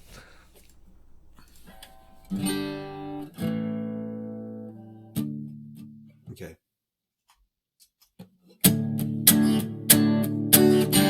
Morton Canaan was a mentor to him, sent him to a mystical plane, learning magic from a circle of eight. Life would never be the same. Always fighting for the forces of good, valorous, stalwart and kind. First to the fight, last out the door. He'll never leave an ally behind. Mind as sharp as a sword, arm as sure as his word, leading the charge to justice with never-ending toughness. He'll never be corrupted. Melf can always be trusted. Found a forger, creator of spells. That's why we all remember his name. Acid arrows flying, meteors flying. Each deed adds to his fame. Wisdom deep as an ocean, protecting his friends with devotion, leading the charge to justice with never-ending toughness. He'll never be corrupted. Love can always be trusted. Forces of chaos were done, his mouth cast down the millions of Paragon. Heroism was not just a kid, as he wielded the spear of Zadig, leading the charge to justice with never-ending toughness. He'll never be corrupted. Love can always be trusted. Lead him the charge of justice. Never-ending toughness. He'll never be corrupted. Love can always be trusted.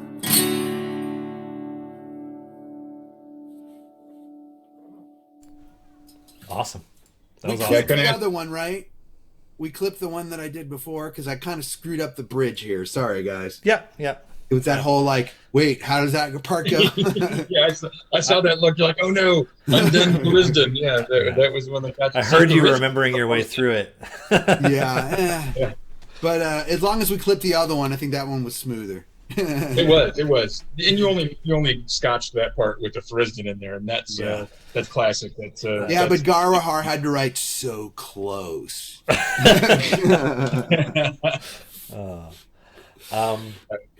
Anyways, that brings us to the end. It's 3 p.m. I don't have anything to say other than the fact that Bardic Inspiration is on break next week, and we'll be back on the 23rd, and then we will have much more news about Bardic Inspiration Volume 1 then. I pass it on to Luke, because I realized I'm hand gesturing into a camera that is no longer seeing me. So, Luke, any shout-outs, anything you'd like to say before we wrap things up? Yeah, absolutely. A couple things. GaryCon is coming up March 25th to 28th. We have tons and tons of great events. So please join us. Go to play.garycon.com, and that will take you right to where you can buy a badge. Tons of perks associated with our badges. So please jump in. It's a fantastic deal. Lots and lots of games to play. Plus, we're going to be streaming a whole bunch. So if you want to go see some great content, go to twitch.tv/GaryCon Gaxmore. So we have 3 channels, but the GaryCon Gaxmore is where you're going to see Jason Charles Miller DMing some really fantastic players on the next 2 Saturdays leading up at 6 p.m. Pacific. We'll have some stuff before that, so you can tune in early and watch Jasmine Buller doing some Vampire the Masquerade on the 13th, and then Todd Kenrick, who's actually another Idle Champions guy, is going to be running some D&D, and I'll be playing in that one as well. But the 3-part series, part 1 was amazing, and not only can he write songs, he's a hell of a DM, and he made some of the voiceover work he did on my writing. I was stunned. I just want to throw that compliment out to you. I was like, wow, Jason is just killing it, man. He's got this. It's fantastic. And I was like, wait a second, I wrote that like a while ago. Like 10 times I was just reading your words. Yeah, and they were. I was like, wow, you're hired, man. I'm gonna. If I ever do any sort of stuff, you're in that regard, you're hired. The voiceover stuff was top notch. But yeah, watch him on Twitch. We got B Dave, we got Viv, Eric Campbell, Adriosa. I'm forgetting Abria Yengar as well. So just a great cast of folks out there having a good time. Really great group. Yeah, and thanks for having me on Bardic Inspiration, guys. I didn't know I'd have this much fun. I'm glad that you did, and thanks for coming on. Yeah, for sure. My pleasure. And all right, Jason, so we'll see everybody in 2 weeks, right? Yeah, we will see everybody in 2 weeks. However, you will see everybody tomorrow night for Whatever You Want Wednesdays, which starts at what time? That's right, 8 p.m. Everybody hop on over to my channel, which is right here, because I'll give you a little lighter there. And my all request show, and I do plenty of songs from this show, is 8 o'clock on Wednesday nights. So come on over, Pacific. Cool. Otherwise, thanks everybody for tuning in. Shout out to Ovo Lauren for helping mod co-produce this with me. And huge shout outs to Jason Charles Miller, the talent, and Luke Gygax, the legacy of Dungeons and Dragons. Thank you for joining us today, and we'll catch everybody in a couple weeks. Bye-bye.